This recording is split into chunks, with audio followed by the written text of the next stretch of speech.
এই বেয়াদব মার্কা ছেলে, ভার্সিটির ক্যাম্পাসের ভেতরে দাঁড়িয়ে দাঁড়িয়ে সিগারেট খাচ্ছিস কেন? তো কি হয়েছে? আপনাকে তো চুমু খাইনি, তাহলে আপনার সমস্যা কোথায়? অসভ্য ইতর বদমাশ মার্কা ছেলে, কোথাকার ভার্সিটির ক্যাম্পাসের ভেতরে দাঁড়িয়ে দাঁড়িয়ে সিগারেট খাচ্ছিস, আবার আমার সঙ্গে মুখে মুখে তর্ক করছিস? এত বড় সাহস তোকে কে দিয়েছে? ম্যাডাম, আমাকে কারো সাহস দিতে হয় না, আমি নিজে সাহস নিয়ে জন্মেছি। তাছাড়া আমি কারো বাপের টাকায় সিগারেট খাচ্ছি না যে কেউ আমাকে কোনো কথা বলে আমাকে সেটা শুনতে হবে। দয়া করে চুপচাপ এখান থেকে চলে যান, আমার সঙ্গে ঝামেলা করতে আসবেন না। তুই কত বড় বেয়াদব আমি সেটাই বুঝতে পারছি না। একে তো ক্যাম্পাসের ভেতরে দাঁড়িয়ে দাঁড়িয়ে সিগারেট খাচ্ছিস, তারপর আবার আমার সঙ্গে বেয়াদবের মতো তর্ক করছিস। তুই জানিস আমি কে? আপনি কে সেটা জানি, আমার কি কোনো লাভ আছে নাকি আপনি আমাকে চাকরি দেবেন? যে আপনি কে সে সম্পর্কে আমাকে জানতে হবে? শুনুন, আমি আপনার সম্পর্কে জানতে অবগত নই, দয়া করে মানে এখান থেকে কেটে পড়ুন। আমি যাব না এখান থেকে। তুই কি করতে পারিস সেটা আমি দেখতে চাই। তোর কত বড় ক্ষমতা, তুই আমার সঙ্গে মুখে মুখে তর্ক করিস? কথাটা বলতে দেরি হলো, কিন্তু তখনই সাগর টুক করে তিশার ঠোঁট দুটো নিজের দখলে নিয়ে নিতে দেরি করলো না। 2 মিনিট লিপ কিস করে তারপরে ছাড়লো। সাগরের কাছ থেকে ছাড়া পেয়ে দিশা গলা কাটা মুরগির মতো জোরে জোরে নিঃশ্বাস নিচে থাকে। এটা দেখে সাগর বলল, কি ব্যাপার ম্যাডাম, এরকম গলা কাটা মুরগির মতো ফুসকাচ্ছেন কেন? সাগরের কাছ থেকে ছাড়া পেয়ে সাগরের 2 গালে 2টা ঠাস ঠাস করে চড় বসিয়ে দিয়ে বলতে লাগলো, বেয়াদব অসভ্য ইতর লম্পট চরিত্রহীন ছেলে কোথাকার। তুই কি করে এই ভার্সিটিতে পড়াশোনা করিস এটা আমিও দেখে নিব। তুই জানিস না আমি কে আর কি আমার পরিচয়। ঠিক আছে ম্যাডাম, আমিও দেখতে চাই আপনি কি করতে পারেন, আপনার ক্ষমতার জোর কতটুকু। সাগরকে সাজা দেবে বলে দিশা সেখান থেকে টিচার্স রুমে চলে গেল। এদিকে সাগর তার বন্ধুদের নিয়ে আগের মতোই সিগারেট খেতে লাগলো। সিগারেট খাওয়া শেষ হলে তারপর বন্ধুরা সবাই মিলে ক্লাসরুমে চলে আসলো। আজ তাদের অনার্স 4th বর্ষের প্রথম ক্লাস, যদিও তার সব বন্ধুরা মিলে 1 সপ্তাহ ক্লাসে এসেছে। আসলে সব বন্ধুরা মিলে একটু ঘুরতে বের হয়েছিল। পড়াশোনার চাপে পড়ে তাদের তো কখনোই সেরকম ভাবে ঘোরাঘুরি করা হয়ে ওঠে না। তাই অনার্স 2য় বর্ষের পরীক্ষা শেষ হলেই সব বন্ধুরা মিলে ঘুরতে চলে গিয়েছিল। আর সেখানে গিয়ে প্রায় তারা 15 দিনের মতো কাটিয়ে দিয়েছে। আসলে সব বন্ধুরা মিলে এক জায়গায় ঘুরতে গিয়েছে, তাদের সেখান থেকে আর আসতেই মন চাইছিল না। আর তারা যেখানে ঘুরতে গিয়েছিল সেই এলাকাটা ছিল সাগরের নানার বাড়ি। তাই তারা ঘোরাঘুরি শেষ করে নানার বাড়িতে চলে গিয়েছিল। আর এটা ছিল সাগরের প্রায় 7 বছর পর নানার বাড়িতে যাওয়া। তাই নানার বাড়ির লোকজন তাদেরকে আসতেই দিচ্ছিল না। যাই হোক ভিউয়ার্স, চলুন কথা না বাড়িয়ে মূল গল্পে ফিরে আসি। এদিকে সাগর আর তার বন্ধুরা যখন ক্লাসে আসে তখনই প্রিন্সিপাল স্যার একটা মেয়েকে নিয়ে ক্লাসরুমে প্রবেশ করলো। তখন সামনের দিকে তাকিয়ে দেখলো এই মেয়েটা অন্য কেউ নয়, একটু আগেই যে মেয়েটার সঙ্গে ঝগড়া হয়েছে সেই মেয়েটাই। তখনই প্রিন্সিপাল সবাইকে উদ্দেশ্য করে বলতে লাগলো, ডিয়ার স্টুডেন্ট, এই হলো তিশা, তোমাদের নতুন টিচার। উনি আগে চট্টগ্রাম সিটি ইউনিভার্সিটিতে নিযুক্ত ছিলেন, আর গতকালকেই ওনার এখানে ট্রান্সফার হয়েছে। তোমরা সবাই ওনার সঙ্গে পরিচিত হয়ে নাও। এই কথা বলে প্রিন্সিপাল স্যার ক্লাসরুম থেকে বের হয়ে চলে গেল। আর তারপর প্রত্যেকটা স্টুডেন্ট নিজের থেকেই ম্যাডামের সঙ্গে পরিচিত হতে লাগলো। আর এদিকে দেখতে দেখতে সাগরের পালা চলে আসলো। কিন্তু সাগর তখনও তিশার দিকে হা করে তাকিয়ে আছে, কোনো কথাই বলছে না। তখনই তিশা বলতে লাগলো, এই বেয়াদব মার্কা ছেলে, কি করো তুমি? এখনো বসে আছো কেন? তুমি তোমার পরিচয় দিচ্ছ না কেন? নাকি তোমাকে আলাদা করে তোমার পরিচয় জিজ্ঞাসা করতে হবে? হ্যাঁ অবশ্যই, কেন নয়, আমি সবার চাইতে স্পেশাল। আমি সবার সঙ্গে কেন নিজের পরিচয় দেব? আমাকে আলাদা করে আমার পরিচয় জিজ্ঞাসা করতে হবে, তাহলেই আমি আমার পরিচয় দেব। তা না হলে আমি আমার পরিচয় দিতে বাধ্য নই। এই কথা বলে সাগর পূর্বের ন্যায় বসেই রইল। এদিকে সাগরের এরকম বেয়াদব মার্কা আচরণ দেখে তিশা অনেকটাই রেগে গেল। আর তখনই সাগরের সামনে এসে দাঁড়িয়ে তার শার্টের কলার ধরে টেনে দাঁড় করালো। আর তারপরেই বলতে লাগলো, আমার ক্লাসে কোনো বেয়াদব মার্কা ছেলের জায়গা নেই। তুই এক্ষুনি ক্লাস থেকে বের হয়ে চলে যা। আমি তোর চেহারাটাও এখানে দেখতে চাইছি না। ম্যাডাম, আপনি আমার শার্টের কলারটা ছাড়ুন, আর তারপর কথা বলুন আমার সঙ্গে। কেউ খারাপ আচরণ করলে আমার কিন্তু মাথা একদম ঠিক থাকে না। চটকনা মেরে একদম তোর সব কটা দাঁত ফেলে দিব, আর বেয়াদবি বের করে দিব। টিচারের সঙ্গে কিভাবে কথা বলতে হয় এটা তোর ফ্যামিলি থেকে তোকে শিক্ষা দেয়নি নাকি? শেষবারের মতো বলছি, আপনি আমার ফ্যামিলি নিয়ে কথা বলবেন না। এখানে আমি পড়াশোনা করতে এসেছি, আমার ফ্যামিলি আসে না। তাছাড়া আমি তো আপনাকে বললাম আপনি আমার শার্টের কলারটা ছেড়ে তারপর আমার সঙ্গে কথা বলুন, কিন্তু আপনি তো আমার কোনো কথাই শুনছেন না। কিন্তু এদিকে তিশা সাগরের কথায় কোনো পাত্তা না দিয়ে সাগরের শার্টের কলার ধরে টানতে টানতে ক্লাসরুমের বাইরে নিয়ে আসলো। আর তখনই প্রিন্সিপাল স্যার সেদিক দিয়েই যাচ্ছিলেন। এরকম কর্মকাণ্ড দেখে প্রিন্সিপাল স্যার সেখানে আসলেন আর বলতে লাগলেন, কি হয়েছে তিশা, তুমি সাগরের শার্টের জন্য বাইরে নিয়ে আসতে কেন? সাগর কি কিছু করেছে নাকি? এই কথা আপনি আমাকে জিজ্ঞেস করছেন কেন? আপনি এই কথাটা আপনার বেয়াদব মার্কা ছাত্রকে জিজ্ঞেস করেন যে আমার সঙ্গে কি করেছে। আমি ভাবতেই পারছি না আমি কিনা শেষে এমন একটা ভার্সিটিতে চাকরি নিলাম যেখানে কিনা প্রত্যেকটা স্টুডেন্ট চরম বেয়াদব। সাগর, তুমি ম্যাডামের সাথে কি করেছো? ম্যাডামের খেপে গেল কেন? স্যার, আপনি বিশ্বাস করুন, আমি ম্যাডামের সঙ্গে সেরকম কিছুই করিনি। ম্যাডাম সবাইকে পরিচয় জিজ্ঞাসা করছিল, কিন্তু আমাকে জিজ্ঞাসা করেনি, তাই আমি ম্যাডামের কাছে আমার পরিচয় দেইনি। ব্যাস এইটুকুই। ম্যাডাম, এখানে তো আমি সাগরের কোনো দোষ দেখতে পাচ্ছি না। আপনি যদি তাকে জিজ্ঞেস করতেন তাহলে অবশ্যই সে আপনাকে বলতো। আপনি তাকে জিজ্ঞেস করেননি বিদায় এই তো সে আপনাকে কিছু বলেনি। তাহলে আপনি ওর সঙ্গে এরকম আচরণ কেন করছেন? কিরে, তুই স্যারের সঙ্গে মিথ্যা কথা বলছিস কেন? আমার নামে বদনাম করতে চাইছিস তাই না? দেখুন স্যার, আমি যা বলছি একদম সত্যি কথাই বলছি। শেয়ার কর, আমার সঙ্গে বেয়াদবি করেছে। না স্যার, একদমই সেরকমটা নয়। আপনি তো আমাকে খুব ভালো করেই জানেন আমি কি ম্যাডামের সঙ্গে বেয়াদবি করতে পারি? আমি কি বেয়াদবি করার মতো ছেলে? ম্যাডাম, সাগর যথেষ্ট ভদ্র ফ্যামিলির ছেলে, সে কখনো বেয়াদবি করতেই পারে না। তাই আপনি তার নামে মিথ্যা বলা থেকে বিরত থাকুন। এই কথা বলতে বলতে প্রিন্সিপাল স্যার সেখান থেকে চলে গেল। আর তখনই তিশার রাগে গজগজ করতে করতে বলল, তুই তো আচ্ছা পোল্টিবাজ মার্কা ছেলে, আমার সঙ্গে এরকম আচরণ করলে আর প্রিন্সিপাল স্যারের সামনে একদম ধোয়া তুলসী পাতা হয়ে গেলি। ম্যাডাম, এটাই তো পলিটিক্স। আমি আপনার সঙ্গে বেয়াদবি করব বলে স্যারের সঙ্গেও বেয়াদবি করবে এতটা বোকা আমি নই, বুঝতে পেরেছো জান? এই বলে সাগর তিশার গালে আলতো করে একটা ভালোবাসার পরশ এঁকে দিয়ে সেখান থেকে চলে যেতে লাগলো।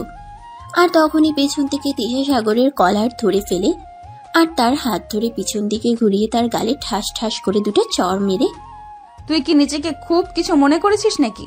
শোন, তুই যদি নিজেকে খুব কিছু মনে করে থাকিস তাহলে আমি তোকে একটা কথা মনে করিয়ে দিচ্ছি। তুই যদি ডালে ডালে চলিস তাহলে আমি পাতায় পাতায় চলি। তুই কি ভেবেছিস প্রিন্সিপাল স্যারের কাছে তোর নামে বিচার দিতে পারবো না বলে আমি তোর বিশ্বাস করতে পারবো না? ভুলে যাস না আমি তোর টিচার। এই বলে তিশা সেখান থেকে চলে গেল। আর সাগর সেখানে দাঁড়িয়ে গালে হাত বোলাতে লাগলো। আর তখনই সাগরের বন্ধু বিজয় সেখানে এসে উপস্থিত হয়। আর সাগরকে এভাবে গালে হাত বোলাতে দেখতে পেয়ে বিজয় সাগরকে প্রশ্ন করে, কি ব্যাপার দোস্ত, কি হয়েছে? তুই এভাবে তোর গালে হাত বোলাচ্ছিস কেন? কেন গালে হাত বোলাচ্ছি এটা বুঝতে পারছিস না? ম্যাডাম আমার গালে কিস করেছে। আরে দোস্ত, এসব কি বলছিস? তোর কি মাথা খারাপ হয়ে গেছে নাকি? ম্যাডাম তোকে কিস করতে যাবে কোন দুঃখে? আরে শালা, আমি তোকে মিথ্যা বলতে যাব করলো কে? আমি যা বলছি একদম সত্য কথাই বলছি। তোর যদি আমার কথা বিশ্বাস না হয় তাহলে তুই নিজে গিয়ে ম্যাডামের কাছে জিজ্ঞেস করে নে। না রে বাবা, আমার এত দুঃসাহস নেই যে আমি ম্যাডামের কাছে গিয়ে জিজ্ঞাসা করব ম্যাডাম তোকে কিস করছে কিনা। যাই হোক, এখন ক্লাসে চলো। এই বলে সাগর আর বিজয় দুজনে ক্লাসরুমে চলে আসে। আর এরপর বাকি ক্লাস শেষ করে সবাই নিজেদের মতো বাসায় চলে যায়। এদিকে রাতের বেলা সাগর নিজের রুমে বসে বসে চিন্তা করছিল, যেভাবেই হোক এই ম্যাডামকে জব্দ করতেই হবে। ম্যাডাম প্রচন্ড বদমেজাজি আর বদরাগী, এভাবে চলতে দেওয়া যায় না। এইসব কথা চিন্তা করতে করতেই হঠাৎই সাগরের মাথায় একটা দুষ্টু বুদ্ধি এলো। তখন এসে মনে মনে ভাবতে লাগলো, এটাই করতে হবে, এটা করা ছাড়া আর কোনো উপায় নেই। তাই পরের দিন সকালবেলা যখন সবাই ব্রেকফাস্ট টেবিলে ব্রেকফাস্ট করছিল তখনই সাগর তার আব্বুকে বলে, আব্বু, তুমি তো খুব ভালো করে জানো ইংরেজিতে আমি খুব দুর্বল, কখনোই ইংরেজিতে খুব একটা ভালো রেজাল্ট করতে পারিনি। তাই চিন্তা করছি এবার ইংরেজি প্রাইভেট পড়বো। সেটা তো খুব ভালো কথা। তোকে তো আমি আরো অনেক আগেই বলছিলাম ইংরেজি প্রাইভেট পড়ার জন্য, কিন্তু তা তো তুই আমার কোনো কথাই শুনিসনি। উল্টো তুই আরো আমাকে বলছিলি তোকে কখনো ইংরেজি প্রাইভেট পড়তে হবে না। তুই যদিও খারাপ রেজাল্ট করিস তবুও তুই ইংরেজি প্রাইভেট পড়বি না। হ্যাঁ, একদমই তাই। তখন আমি তোমাকে এই কথা বলেছিলাম, কিন্তু আমার মনে হচ্ছে এখন আমার ইংরেজি প্রাইভেট করা উচিত। তাই আমি তোমাকে বলছি, এখন আমি ইংরেজি প্রাইভেট পড়তে চাই। তুমি আমার জন্য টিউশারি ব্যবস্থা করে দাও। না, আমি এটা করতে পারবো না, কারণ আমি যদি তোকে আমার ইচ্ছে মতো টিউশন টিচার ব্যবস্থা করে দেই তাহলে সেটা তোর ভালো হবে না। তখন তুই আমাকে বলবি, তখন তুই যদি নিজের ইচ্ছে মতো টিউশনি টিচার খুঁজে নিতে তাহলে তুই খুব ভালো রেজাল্ট করতে পারবি। আর যদি তুই খারাপ রেজাল্ট করিস, তখন যদি আমি তোকে কিছু বলি তখন তুই এই কথাটাই আমাকে বলবি। তাই আমি কোনো রিস্ক নিতে চাই না। তুই তোর ইচ্ছে মতো টিউশনি পড়। সাগর মনে মনে এটাই আশা করেছিল, তার আব্বু যেন টিউশন টিচার খোঁজার দায়িত্বটা তার উপরে ছেড়ে দেয়, তাহলে সে তার ইচ্ছা মতো টিউশন পড়তে পারবে। আসলে সে তো মনে মনে ইচ্ছে করছে সে তিশার কাছে টিউশন পড়বে, কারণ সে খুব ভালোভাবে খোঁজ নিয়ে জেনেছে তিশা বাড়িতে টিউশন পড়ায়। তাই পরের দিন ভার্সিটিতে আসার পর তিশা যখন ক্লাসে আসে তখনই সে তিশাকে বলে, ম্যাডাম, আমি শুনেছি আপনি নাকি বাড়িতে প্রতিদিন ছাত্রদের প্রাইভেট পড়েন, তাই এখন থেকে আমিও ঠিক করেছি আপনার কাছে প্রতিদিন বিকেলে ইংরেজি পড়তে যাব। আপনি কি আমায় পড়াবেন? তোর মতো ছাত্রকে নিজের বাড়িতে ডেকে নিয়ে টিউশন করানোর কোনো ইচ্ছে আমার নেই, কারণ আমি খুব ভালো করেই জানি তুই খুব বেয়াদব আর নিশ্চয়ই মনে কোনো মতলব নিয়ে আমাকে এই কথা বলছিস।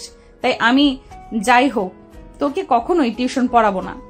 কিন্তু ম্যাডাম, আমি তো ঠিক করে নিয়েছি আমি আপনার কাছেই প্রাইভেট পড়ব। তুই কি করে নিয়েছিস তো কি হয়েছে? আমি যদি তোকে প্রাইভেট না পড়াই তাহলে তুই আমার কাছে কি করে পড়বি? আসলে কি জানেন ম্যাডাম, আমার সম্পর্কে আপনার কোনো আইডিয়াই নেই। আমি কি করতে পারি আর কি করতে পারি না আপনি সেটা জানেন না, তাই এরকম কথা বলছেন। যদি আপনি জানতেন তাহলে কখনোই এরকম কথা বলতে পারতেন না। আমি যখন একবার ঠিক করেছি যে আমি আপনার কাছে প্রাইভেট পড়ব, তার মানে যাই কিছু হয়ে যাক না কেন আমার কথা একটু নড়চড় হবে না। তাই নাকি? তাহলে তো এটা আমাকে দেখতেই হয়। আমিও দেখতে চাই তুই কিভাবে জোর করে আমাকে দিয়ে তোর পড়া পড়িয়ে নিস। Okay madam, just wait and watch. এই বলে সাগর ক্লাসরুম থেকে বের হয়ে চলে যাচ্ছিল, তখনই পিছন থেকে তিশা বলতে লাগলো, এই ইডিয়েট, আমি ক্লাসে ক্লাস করাচ্ছি, তুই আমার সঙ্গে কোনো কথা না বলে আমার কাছ থেকে কোনো অনুমতি না নিয়ে চুপচাপ ক্লাসরুম থেকে বের হয়ে চলে যাচ্ছিস কেন? কি সমস্যা তোর? কেন ম্যাডাম, আপনি কি আমার বিয়ে করা বউ নাকি যে আমি কোথাও গেলে আপনাকে বলে যেতে হবে? ভুলে যাবেন না আপনি আমার টিচার। আপনি আপনার সীমানা পর্যন্ত সীমাবদ্ধ থাকবেন। আমি ভুলে যাব কেন? আমি তো টিচার, আর এখানে আমি তোর ক্লাস করাচ্ছি। তুই আমার সঙ্গে কোনো কথা না বলে আমার কাছ থেকে অনুমতি না নিয়ে তুই বের হয়ে যাচ্ছিস। যাবই তো। আপনি যখন আমাকে প্রাইভেট পড়াতে পারবেন না তাহলে আমি আপনার ক্লাস কেন করব? যদি ফেল করা হয় তাহলে এমনিতেই ফেল করব। ক্লাস করার কোনো প্রয়োজন মনে করছি না, আসছি। এই বলে সাগর আর কোনো উত্তরের অপেক্ষা না করে ক্লাসরুম থেকে বের হয়ে এসে যাক ক্যাম্পাসে চলে আসে। আর এদিকে তিশার রাগে ফুসফুস করতে থাকে। কয়েক বছর ধরে ভার্সিটিতে চাকরি করছে সে, কিন্তু এখন পর্যন্ত এমন বেয়াদব ক্লাসে মনোযোগ দিল। কয়েক বছর ধরে ভার্সিটিতে চাকরি করছে সে, কিন্তু এখন পর্যন্ত এমন বেয়াদব মার্কা ছেলে জীবনেও একটি দেখে নাই। যাই হোক, সে ক্লাসে মনোযোগ দিল আর তারপর ক্লাস শেষ করে নিজের কেবিনে চলে আসে। তিশা কেবিনে বসে বসে কিছু কাগজপত্র নাড়াচাড়া করছিল, আর তখনই সাগর এসে সেখানে উপস্থিত হয়। সাগর কেবিনে প্রবেশ করা মাত্রই তিশা দাঁড়িয়ে গিয়ে রাগে গজগজ করতে করতে বলল, কিরে, কি সমস্যা তোর? তুই এখানে এসেছিস কেন? তোকে না বললাম আমার অনুমতি ছাড়া কখনোই আমার কেবিনে আসবি না? ম্যাডাম, এটা টিচার্স কেবিন, এখানে স্টুডেন্টরা আসতেই পারে। এটা আপনার বেডরুম নয় যে আপনার সঙ্গে বিছানায় যেতে হলে আপনার অনুমতি নিতে হবে। কথাটা বলা মাত্রই তিশা হাত গুছিয়ে সাগরকে থাপ্পড় দিতে যাবে, আর তখনই সাগর তার হাতটা ধরে ফেলে আর হাতে টান দিয়ে তিশাকে নিজের বুকের সঙ্গে মিশিয়ে নেয়। আর তখনই তিশা কিছু বলার আগেই সাগর তার ঠোঁট দুটো নিজের দখলে নিয়ে ইচ্ছে মতো কিস করতে থাকে। প্রায় 5 মিনিট ধরে কিস করার পর সাগর তিশাকে ছেড়ে দেয়, আর তখনই তিশা জোরে জোরে নিঃশ্বাস নিতে নিতে বলতে থাকে, এই কি হলো? তুই আমাকে কিস করলি কেন? আমাকে কিস করার মতো দুঃসাহস তুই কোথায় পেয়েছিস বল আমাকে। খুব জান পাখি, তোমাকে না বললাম আমাকে দোষ পেতে হয় না। আমি দুঃসাহস নিয়েই জন্ম নিয়েছি। আমার ভিতরে যেটা আছে পুরোটাই কলিজা, সো আমাকে কোনো ভয় দেখাবে না। তোকে তো আমি দেখে নিব। দেখছো না কেন বেবি? আমি তো তোমার সামনেই দাঁড়িয়ে আছি। আমাকে ইচ্ছে মতো দেখো, আর চাইলে তুমিও আমাকে আদর করতে পারো। আমি তোমাকে কিন্তু একবারও না করব না। তোমার মতো সুন্দরী মেয়ে মানুষ আদর করলে আমার খুব ভালো লাগবে। কি তোর বদমাস চরিত্রহীন লম্পট, তুই এক্ষুনি আমার কেবিন থেকে বের হয়ে চলে যা, তা না হলে তোর সঙ্গে এরকম কিছু হবে যেটা তুই কল্পনাও করতে পারবি না। আমি তো চাই তুমি আমার সঙ্গে সেরকমটাই করো, কারণ তুমি যাই কিছু করো না কেন এই ভার্সিটিতে তুমি আমার নামে বিচার দিয়ে কোনো বিচার পাবে না, কারণ কোনো টিচার্স তোমার কথা বিশ্বাস করবে না, কারণ তারা সবাই খুব ভালো করেই জানে আমি খুবই ভদ্র আর ভালো ছেলে। ওরা তোর সম্পর্কে এতদিন ধরে ভুল কিছু জেনে এসেছে, ওরা ভুল ভাবছে। আসলে ওরা তোর আসল রূপটা জানে না। আমি তোর আসল রূপ সবার সামনে এনে দেব, আর সবার সামনে এটা প্রমাণ করে দিব যে তোর চরিত্র ঠিক নেই। ট্রাই করতে পারো বেবি, তাতে কোনো লাভ হবে না। এই তুই আমাকে বেবি বলছিস কোন দুঃখে? কেন, বউ বললে বেশি খুশি হবে নাকি? বউ বললো যে তুমি বেশি খুশি হও, তাহলে এখন থেকে তোমাকে বউ বলেই ডাকবো। I say just get out. আমি তোর চেহারাটাও দেখতে চাচ্ছি না। আমার এখন কিন্তু প্রচন্ড পরিমাণ রাগ হচ্ছে। মেয়ে মানুষের এত রাগ থাকতে নেই বেবি, তুমি এখন শান্ত হও। আমি তোমাকে আর জ্বালাবো না, এই যে চলে যাচ্ছি, তবে যখন আমার আদর খেতে ইচ্ছে করবে তখন আমি আবার চলে আসব। জানো বেবি, তোমার ঠোঁট দুটো কিন্তু সেই মিষ্টি, আমার কিন্তু হেভি লেগেছে। কি তোর বদমাস চরিত্রহীন লম্পট, জাস্ট বেরিয়ে যায় এখান থেকে। সাগর তখন শয়তানি মার্কা একটা হাসি দিয়ে সেখান থেকে বের হয়ে চলে গেল। আর তিশার আগে ফুসফুস করতে লাগলো। সে কি করবে কিছুই ভেবে পাচ্ছে না, কারণ প্রিন্সিপাল স্যারের কাছে বিচারপতি সেরকম কোনো লাভ হবে না, কারণ প্রিন্সিপাল স্যার কখনোই সাগরের ব্যাপারে এসব কথা বিশ্বাস করবে না। প্রিন্সিপাল সাগরকে অন্ধের মতো বিশ্বাস করে, তাই যাই করার সাথেই করতে হবে, এমনটা চিন্তা করছিল তিশা। আর তখনই ছুটির ঘন্টা ভিজে গেল। সবাই ক্লাসরুম থেকে বের হয়ে বাড়ি যাওয়ার উদ্দেশ্যে রওনা দেয়। আর তখনই সাগর ক্যাম্পাসের বাইরে গেটের সামনে দাঁড়িয়ে থাকে। এটা দেখে তার বন্ধু বিজয় বলতে থাকে, কিরে দোস্ত, তুই কি বাসায় যাবি না নাকি? এখনো এখানে দাঁড়িয়ে আছিস কেন? বাসায় চল। না রে দোস্ত, আজ বাসায় যাব না, আজ শ্বশুর বাসায় যাব। আমার বউ বলেছে আজ নাকি আমাকে নিয়ে শ্বশুর বাসায় যাবে। তুই কি বলছিস এসব? আমি তো এটাই বুঝতে পারছি না, তোর কি আসলেই মাথা খারাপ হয়ে গেছে যে তুই পাগলের মতো প্রলোভ করছিস? তুই তো এখনো বিয়েই করলি না, তাহলে তোর বউ আসলো কোথা থেকে? তাও আবার ভার্সিটিতে। এসব কি বলছিস তুই? আরে ভাই, এত চিন্তা করার কি আছে? আমি যা বলছি একদম সত্য কথা বলছি। আর তুই ওয়েট কর, আমার বউ এক্ষুনি চলে আসবে, তাহলে তুই আমার বউকে দেখতে পাবি। আর আমার কথা তোকে বিশ্বাস না হয় তাহলে তুই আমার বউকে জিজ্ঞাসা করে নিশ্চয়ই আমার বউ হয় কিনা। হ্যাঁ, সেটাই তো করতে হবে, এটা ছাড়া তো আর কোনো উপায় নেই। কারণ আমার মনে হয় তোর মাথা পুরোপুরি নষ্ট হয়ে গেছে, তোর মুখে যা আছে তুই তাই বলে যাচ্ছিস। এভাবে দুজনের মধ্যে কথা চলছিল। তখনই তিশা ভার্সিটির গেটের সামনে আসতেই সাগর তিশাকে উদ্দেশ্য করে বলতে থাকে, জান আমি এদিকে চলে আসো। এই কথা শুনে তিশা একবার আশপাশ তাকালো, তার চারপাশে কাউকেই দেখতে পেল না। তখন সে সাগরের দিকে এগিয়ে এসে বলতে লাগলো, এইসব তুই কি বলছিস? তোর কি আসলে মাথা খারাপ হয়ে গেছে নাকি? একদম চর মেরে তোর সব কটা দাঁত ফেলে দেব বলে দিলাম। তুই আমাকে জান বলছিস কেন? আরে বউ জামাই কিভাবে মেজাজ দেখাতে হয় না, তাছাড়া জামাইকে যদি তোমার মেজাজ দেখাতেই হয় তাহলে বাসায় দেখিও, এটা রাস্তা, এখানে মেজাজ দেখিও না। সবাই তোমাকে খারাপ বলবে মেয়েটার চরিত্রে ঠিক নেই, জামাইয়ের সঙ্গে যা ইচ্ছা তাই ব্যবহার করে। আমার চরিত্র ঠিক নেই তো মানুষের কি হয়েছে? আমি যা ইচ্ছা তাই করব, তাতে কারোর কোনো সমস্যা থাকলে তাহলে সেটা নিজের চোখ আর কান দুটোই বন্ধ করে রাখো। তাছাড়া তুই আমাকে বউ কেন বলছিস? আমি তো সেটাই বুঝতে পারছি না। আরে বাবা, বউকে বউ বলবো না তো ভাবি বলবো নাকি? আমি তো সেটাই বুঝতে পারছি না। তুমি আমার বউ, তাহলে তো তোমাকে আমি বউ বলেই ডাকবো, তাই নয় কি? তোর সঙ্গে আমার কবে বিয়ে হয়েছে? আমি বউ হলাম কবে থেকে তোর? বিয়ে হয়নি তো কি হয়েছে, বিয়ে হবে তো, তাই তোমাকে আগে থেকে বউ বলে ডাকার অভ্যাস করেছি, যাতে পরে ডাকতে সমস্যা না হয়। আগে থেকে প্র্যাকটিস করে রাখছি, বুঝতে পেরেছো বউ? তোর প্র্যাকটিসের খাতায় আগুন। আমি মরে গেলেও জীবনেও তোর মতো বদমাইশ এই তোর চরিত্রহীন লম্পট ছেলেকে কখনোই বিয়ে করব না। তুই আমার চোখের সামনে থেকে সর। আমি বাসায় যাওয়ার সময় হয়ে গেছে। বাসায় ফিরতে দেরি হলে আমার আম্মু আমার জন্য চিন্তা করবে। তাছাড়াও বাসায় গিয়ে আমার কাজ আছে, আমার স্টুডেন্টরা এসে বসে থাকবে, আমি তাদেরকে পড়াবো। উফ বউ আমার, তুমি স্টুডেন্ট পড়াতে গিয়ে তুমি তোমার জামাইকে ভুলে যাচ্ছ। তোমার জামাইকে তো পড়াতে হবে। তুই যদি তোমার জামাইকে না পড়াও তাহলে তোমার জামাইকে পড়াবে কে? তাই বলছি কি চুপচাপ বাইকে উঠে বসো, আমি তোমাকে নিয়ে আমার শ্বশুর বাসায় চলে যাচ্ছি। তারপর না হয় প্রাইভেট পড়া শেষ হলে আমি আমার নিজের বাসায় চলে আসব, তোমাকে আমার শ্বশুর বাসায় রেখে। দেখ, এখন কিন্তু খুব মেজাজ খারাপ হচ্ছে। তুই এমন কিছু করবি না যাতে আমি রাস্তার মধ্যে তোর গায়ে হাত তুলতে বাধ্য হই, আর সেটা তোর জন্য আমার জন্য কারোর জন্যই কিন্তু খুব একটা ভালো হবে না। আমার সঙ্গে ভালো কিছু হোক সেটা আমি চাইও না, তাই তোমার যা ইচ্ছে তুমি তাই করতে পারো। কারণ কি জানো তো, তুমি কোনো একটা ঝামেলা হলে সেখানে কিন্তু ছেলের দিকে খুব একটা আঙুল তোলা হয় না, মেয়েদের দিকে কিন্তু খুব বেশি আঙুল তোলা হয়। তাই তুমি নিজেই ঠিক করে নাও কোনটা করবে তুমি। কি সমস্যা তোর? তুই আমার কাছে কি চাস বলতো শুনি। আদর, ভালোবাসার, যত্ন সবকিছু তোমাকে আমি আমার বউ বানাতে চাই, ব্যাস সেইটুকুই, এরপর আর কিছু চাই না আমার। এই আশা পূর্ণ হবে না তোর, এই আশার গুড়ে বালি। এখন চুপচাপ মানে এখান থেকে কেটে পড়তো, তা না হলে কিন্তু তোর সঙ্গে কি হবে আমি এটাই কল্পনা করতে পারছি না। বাসর হলেও আমার সমস্যা নেই, আমার সঙ্গে এভাবে কথা বলতো তাড়াতাড়ি চলো শ্বশুর বাড়ি। দেখ, আমি তোকে একদম সত্যি কথা বলছি, এখন কিন্তু আমার খুব বেশি মেজাজ খারাপ হচ্ছে, আর আমার মেজাজ খারাপ হলে আমি কি করি তার কিন্তু কোনো গ্যারান্টি নিতে দয়া করে পারছি না। দয়া করে এখান থেকে চলে যা আর আমাকে আমার মতো থাকতে দে।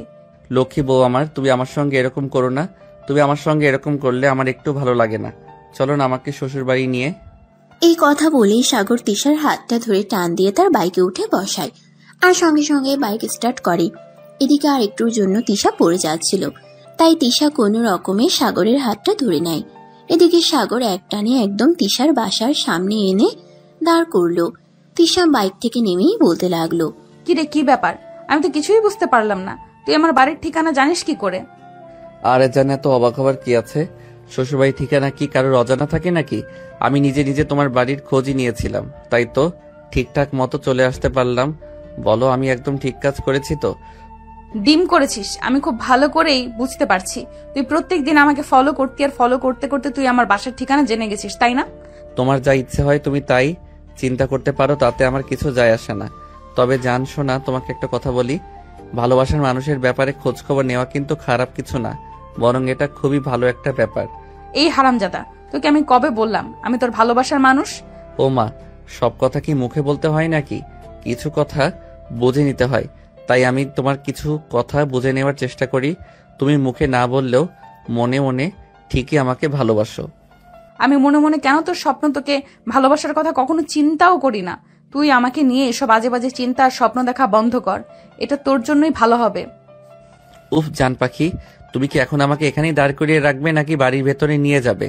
আমার তো দাঁড়িয়ে থাকতে থাকতে একদম পা ব্যথা হয়ে যাচ্ছে। তোকে আমি কোনোদিনও আমার বাড়ির ভেতরে নিয়ে যাব না, আর তুই এক্ষুনি এখান থেকে চুপচাপ চলে যা। দেখ, এটা আমার বাড়ি, আর এখানে যদি আমার সঙ্গে সিনক্রেট করিস তাহলে এর পরিণাম খুব খারাপ হবে। আমি বুঝতে পেরেছি, তোমার সঙ্গে কথা বলে কোনো লাভ হবে না, যা করার আমাকেই করতে হবে। এই কথা বলে সাগর সেখানে আর এক মুহূর্তও না দাঁড়িয়ে হনহন করে বাড়ির ভিতরে প্রবেশ করে। এটা দেখে তিশার রাগ আরো 4 গুণ বেড়ে গেল। তিশা তাড়াতাড়ি বাড়ির ভেতরে আসে। সাগর যেই না ড্রয়িং রুমে সোফায় বসতে যাবে, অমনি তিশা তার হাতটা ধরে বলে, তোর দুইটা পায়ে ধরিতে এখানে সিনক্রেট করিস না। দেখ, এমনিতেই আমার বাবা মাকেও বেঁচে নেই, ভাই ভাবির সংসারে পড়ে আছি, এমনিতেই আমাকে প্রতিনিয়ত অনেক কথা শুনতে হয় তোর জন্য, আর কোনো ঝামেলা হোক এটা আমি চাই না। তোমাকে এখানে পড়ে থাকার কথা কে বলেছে? তুমি আমার সঙ্গে চলো, আমি তোমাকে আমাদের বাড়িতে নিয়ে যাব, আর তারপর সেখানে তুমি পার্মানেন্টলি থাকবে। তোমাকে কেউ কিছু বলবে না, আর আমার বাড়িতে তোমাকে কেউ কিছু বলার সাহস পর্যন্ত পাবে না। না, আমি কোনোভাবেই তোর সঙ্গে তোর বাড়িতে যাব না। তাছাড়া আমি তোর বাড়িতে যেতে যাব কেন? আমার বাবা মা বেঁচে নেই, তাতে কি হয়েছে? আমার ভাইয়া ভাবি তারা তো আছে, তারা আমার জন্য খুব চিন্তা করে, আমি তাদের উপর অনেক ভরসা করি। তারা আমাকে দেখে শুনে খুব ভালো ছেলের সঙ্গেই বিয়ে দেবে। তাছাড়া আমাকে যে বিয়ে করতেই হবে সেরকম কোনো বাধ্যবাধকতা আমার জীবনে নেই। আমি পড়াশোনা শেষ করেছি, চাকরি করছি, নিজে ইনকাম করছি, এখন আমি নিজের পয়সায় চলতে পারি, তাই কারোর হেল্প প্রয়োজন নেই। হ্যাঁ, এটা ঠিক আছে যে তোমার জীবনে পয়সার কোনো প্রয়োজন নেই, কিন্তু আমার জীবনে তোমাকে আমার প্রয়োজন আছে। তাই এখানে যা হওয়ার হোক, আমি যখন চলে এসেছি তখন আর কোনোভাবেই যাব না। ড্রয়িং রুমে কথা কাটাকাটির আওয়াজ শুনে তিশার ভাবি সেখানে চলে আসে আর তিশার ভাবি এসে তিশাকে উদ্দেশ্য করে বলতে থাকে, এটা বাড়ি নাকি মাছের বাজার? আমি তো সেটাই বুঝতে পারছি না। এভাবে এখানে চিৎকার চেঁচামেচি হচ্ছে কেন? ভাবি, চিন্তার কোনো কারণ নেই। এখানে চোর ডাকাত আসেনি, এই বাড়ির হবু জামাই এসেছে। হবু জামাই মানে? এই ছেলে, তুমি আবার কে? একটা আপদকে পালতে পারছি না, আর এখানে আবার তুই এসে হাজির হয়েছিস। চুপচাপ এখান থেকে চলে যা বলছি। ও আচ্ছা, এই ব্যাপার। তাহলে আমার জান পাখিটা তখন যা বলছিল একদম সত্য কথাই বলছিল। তোমরা আমার জান পাখিটার সঙ্গে খুব খারাপ আচরণ করো, সেটা আমি তোমাদের কথা শুনে বুঝতে পেরেছি। যাই হোক, চিন্তার কোনো কারণ নেই। আমি আমার জান পাখিটাকে এখানে খুব বেশি দিন ফেলে রাখবো না। কিছুদিনের মধ্যেই আমি আমার জান পাখিটাকে আমার বাড়িতে নিয়ে যাব। এই ছেলে, কি সব আবল তাবল কথা বলছিস? কে তোর জান পাখি? কেন, আপনি বুঝতে পারছেন না? আপনার ননদ আমার জান পাখি। এরপর আর কিছু বুঝিয়ে বলতে হবে নাকি? যাই হোক, আপনার সঙ্গে দাঁড়িয়ে দাঁড়িয়ে ফালতু কথা বলে টাইম ওয়েস্ট করার মতো সময় আমার হাতে নেই। আমি এখন চলে যাচ্ছি।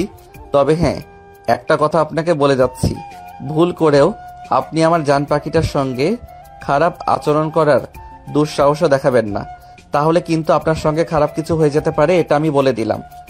ওগো কই, তুমি শুনছো? তোমার বোন কোথা থেকে গুন্ডা মাস্তান ভাড়া করে এনেছে, আর আমাকে থ্রেট দিচ্ছি। তুমি তাড়াতাড়ি এখানে আসো। কি হয়েছে? তুমি কি আমাকে একটু শান্তিমতো ঘুমাতে দেবে না নাকি? এমনিতে চিৎকার চেঁচামেচি করে সারাদিন বাড়ি মাথায় তুলে রাখো, এখন আবার এভাবে চিৎকার চেঁচামেচি করছো কেন? আমি কথা বলি তোমার কাছে, সেটা চিৎকার চেঁচামেচি মনে হয়, কিন্তু বাড়িতে যে এত কিছু ঘটে যাচ্ছে সেদিকে তোমার কোনো খেয়াল নেই। এই দেখো এখানে কি এসেছে, আর এই ছেলেটা কি সব আবল তাবল কথা বলছে। তুমি শিগগিরই এখানে আসো। তিশার ভাবির চিৎকারে তিশার ভাইয়া আর বেশিক্ষণ রুমের মধ্যে টিকে থাকতে পারলেন না। ওনাকে ড্রয়িং রুমে আসতেই হলো।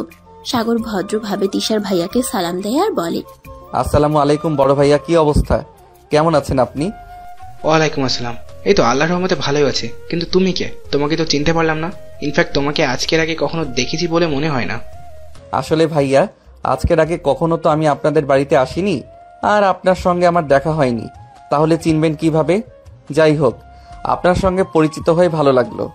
আর একটা কথা বলার ছিল আপনাকে, আমি আর তিশা আমরা দুজন দুজনকে ভালোবাসি।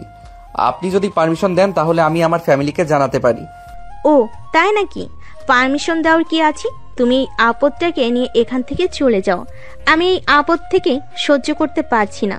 যত তাড়াতাড়ি এই আপদ আমার বাড়ি থেকে চলে যাবে, আমি ততটাই নিরাপদ আর সুস্থ থাকবো। এই চুপ করো তুমি। কি সব আবল তাবল কথা বলছো? এই সম্পত্তিতে আমার যতটুকু অধিকার, ওর স্বাভাবিক ততটুকুই অধিকার রয়েছে। তুমি কেন এই মেয়েটার সঙ্গে বারবার এরকম খারাপ আচরণ করো? মেয়েটা চাকরি করতে আজ 3 বছর ধরে, তার চাকরির সমস্ত পয়সা আমাদের সংসারের পেছনে ঢেলে দিচ্ছে, তারপরও কেন তোমার মন পাওয়া যায় না? দেখো, আমার মন পাওয়া এত সহজ ব্যাপার নয়।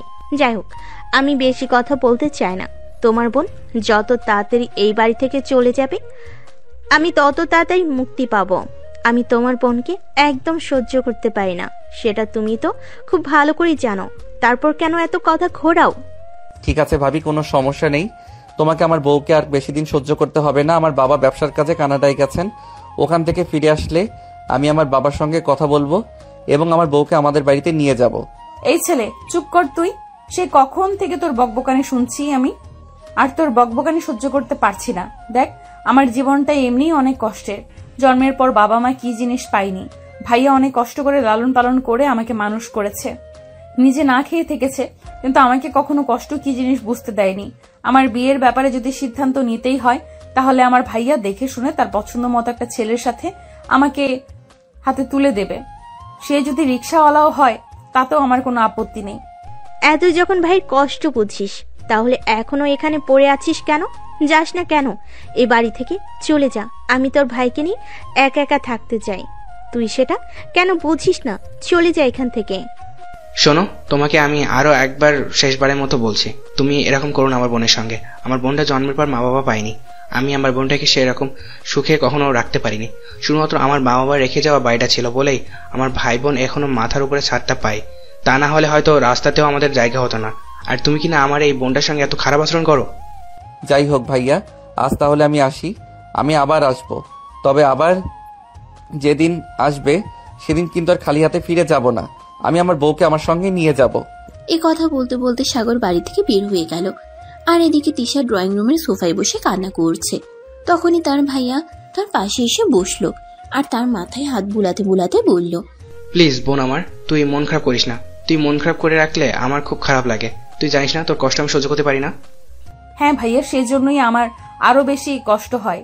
ভাবি তোমার সঙ্গে আমার জন্য কত খারাপ আচরণ করে। আসলে ভাইয়া, আমার মনে হয় আর এই বাড়িতে থাকা উচিত নয়।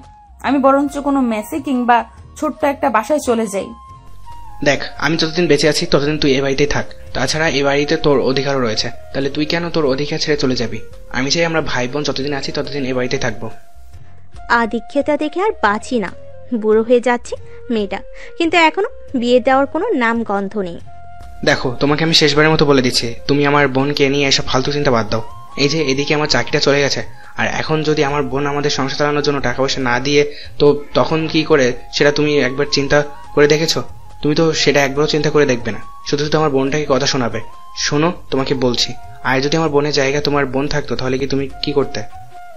একদম ভালো হবে না বলে দিচ্ছি, কিন্তু তুমি এসবের মধ্যে আমার বোনকে কেন টেনে আনছো? আমার বোন কি তোমার বোনের মতো নাকি? আমার বোন বিয়ে করে সংসার নিয়ে খুব শান্তিতে আছে। তুমি আমার বোনকে এসবের মধ্যে একদম জড়াতে যাবে না। এরপর আরো অনেকগুলো কথা শুনিয়ে দিয়ে তিশার ভাবি সেখান থেকে নিজের রুমে চলে গেলে। আর এদিকে তিশাও কাঁদতে কাঁদতে নিজের রুমে চলে আসে। এর পরের দিন সকালবেলা যখন ভার্সিটিতে গেল, তখনই সাগরের সঙ্গে তিশার দেখা হয়। সাগর তিশার পথ আগলে দাঁড়ায়। এটা দিকে তিশা বলতে থাকে, কি ব্যাপার, কি হয়েছে, কি সমস্যা তোমার? তুমি আজ আবার আমার সাথে থাকলে দাঁড়িয়ে আছো কেন? আমি কেন তোমার পথ আগলে দাঁড়িয়েছি সেটা তুমি জানো না, নাকি জানতে চাও না? তিশা, আমি সত্যি তোমায় ভালোবাসি। যাই কিছু হয়ে যাক না কেন, আমি কখনোই তোমাকে ছেড়ে যাব না। Please love me. এই শোনো, আবেগ দিয়ে জীবন চলে না, জীবনটাকে বিবেক দিয়ে চালাতে হয়। সো এইসব ফালতু চিন্তা মাথা থেকে ঝেড়ে ফেলে দাও। যে জিনিসটাকে কখনোই বাস্তবে রূপ পেতে পারবে না, যে জিনিসটা কখনোই তোমার হওয়ার নয়, সেই জিনিসটার উপর থেকে নিজের চোখ সরিয়ে নাও। এই কথা বলে তিশা এখান থেকে চলে গেল অপর দিকে। সেদিন বিকেল বেলা তিশা বাসায় এসে দেখে সাগর তার বাসার ড্রয়িং রুমে বসে আছে। এটা দেখে তিশা আরো অনেক বেশি অবাক হয়ে যায়। সাগরকে জিজ্ঞাসা করে, কি ব্যাপার, কি হয়েছে? তুমি আমার বাসায় আজ কেন আবার এসেছো? আমি না তোমাকে বললাম তুমি আমার বাসায় আসবে না? তারপরও কেন এসেছো? তোমার কি লজ্জা শরম কিছুই নেই নাকি? লজ্জা শরম থাকবে না কেন? অবশ্যই আছে, কিন্তু ভালোবাসার কাছে সবকিছুই হার মানে। আমি তোমায় ভালোবাসি, আর কোনো কথা শুনতে চাই না আমি। প্লিজ তুমি একবার আমাকে অনুমতি দাও, তোমাকে আমি আমাদের বাড়িতে নিয়ে যেতে চাই। এখানে আর রাখতে চাই না। আমি জানি এখানে তোমার খুব কষ্ট হচ্ছে, কিন্তু তুমি কিছু করতেও পারছো না। এসব ফালতু কথা বলা বন্ধ করো। আমি আমার নিজের বাড়িতে থাকছি, এখানে আমার কোনো কষ্ট হতে যাবে কেন? তাছাড়া আমার কোনো সমস্যা হলে সেটা আমি নিজে বুঝে নেব। তোমাকে এইসব নিয়ে চিন্তা করার কথা আমি কখনো বলিনি, আর কখনো বলবোও না। তুমি তোমার মতো করে এখান থেকে চলে যাও, আর আমি এতেই খুব বেশি খুশি হব যদি তুমি কোনোদিন আমার বাড়িতে না আসো। আমি তো চলে যাওয়ার জন্য আসিনি। আমি ঠিক করেছি আজ থেকে তোমার কাছে আমি প্রাইভেট পড়বো, আর তার বিনিময়ে আমি তোমার ফ্যামিলির সমস্ত খরচ চালাবো। এই দেখো, অনেক ফালতু কথা বলেছো, আর ফালতু কথা বলবে না। চুপচাপ এখান থেকে চলে যাও। তখনই সেখানে তিশার ভাইয়ের মেয়ে পলি দৌড়ে চলে আসে। পিপি, এই আঙ্কেলটা অনেকক্ষণ ধরে তোমার জন্য অপেক্ষা করছে। পলি, এটা আমার একটা স্টুডেন্ট। তুমি তো এই সময় ঘুমিয়ে থাকো, এখন এখানে এসেছো কেন? পিপি, আমার না খুব চকলেট খেতে ইচ্ছে করছে। আমি মাম্মামকে সেই কখন থেকে বলছি আমাকে চকলেট এনে দিতে, কিন্তু মাম্মাম আমাকে কিছুতেই চকলেট এনে দিচ্ছে না। ঠিক আছে, তুমি নিজের রুমে চলে যাও, আমি একটু পর তোমার জন্য চকলেট নিয়ে আসবো। আসলে আজ ভার্সিটি থেকে একটু তাড়াতাড়ি চলে এসেছি তো, তোমার জন্য চকলেট আনতে মনে ছিল না, কিন্তু কোনো চিন্তা নেই। তুমি রুমে যাও, আমি তোমার চকলেট তোমার রুমে পৌঁছে দেব। মামুনি, অপেক্ষা করার কোনো প্রয়োজন নেই। আমি তোমার জন্য চকলেট নিয়ে এসেছি, এই নাও তোমার চকলেট। এই বলে সাগর নিজের প্যান্টের পকেট থেকে দুটো চকলেট বের করে পলির হাতে তুলে দেয়। আর পলি সেই চকলেট দুটো নিয়ে কুর্সিতে নাচতে নাচতে সেখান থেকে চলে গেল। আর এদিকে এটা দেখে তিশা সাগরকে বলতে লাগলো, তোমার কোথা থেকে চকলেটটা নিয়ে এসেছো? তুমি কোথা থেকে চকলেটটা নিয়ে এসেছো? আর পলিকেই বা কেন এই চকলেটগুলো দিলে? আমি তোমার জন্য নিয়ে এসেছিলাম, আর এখন মেয়েটা চাই, তাই মেয়েটাকে দুটো চকলেট দিয়ে দিলাম। তবে চিন্তা নেই, তোমার ভাগে কিন্তু কম পড়বে না। তোমার জন্য আরো অনেকগুলো এনেছি। লাগবে না আমার, আমি চকলেট খাই না। তাছাড়া আমি ছোটবেলা থেকে কখনোই চকলেট যেরকম একটা পছন্দ করি না। যাই হোক, তুমি এখন আসতে পারো। আর হ্যাঁ, ওই যে টেবিলের উপর টাকা রাখা আছে, ওখান থেকে তুমি তোমার চকলেটের দামটা নিয়ে যাও। আমি চাই না আমার ভাতিজি বিনা টাকায় কারো কাছ থেকে কোনো কিছু খাক। এই কথা বলে তিশা ড্রয়িং রুম থেকে নিজের রুমে চলে যায়। আর এদিকে সাগর মন খারাপ না করে ড্রয়িং রুমে হাঁটাহাঁটি করে চারপাশটা খুব ভালো করে দেখতে থাকে। আর তখনই দেখতে দেখতে তিশারা আরো 4-5টা প্রাইভেট স্টুডেন্ট চলে আসে আর তিশা তাদেরকে নিয়ে পড়তে বসায়। আর তখনই সাগর সেখানে গিয়ে পড়তে বসে। তুমি এখনো কেন এখানে রয়েছো? তোমাকে না বললাম চলে যেতে? তোমার কি আমার কোনো কথা গায়ে লাগে না নাকি?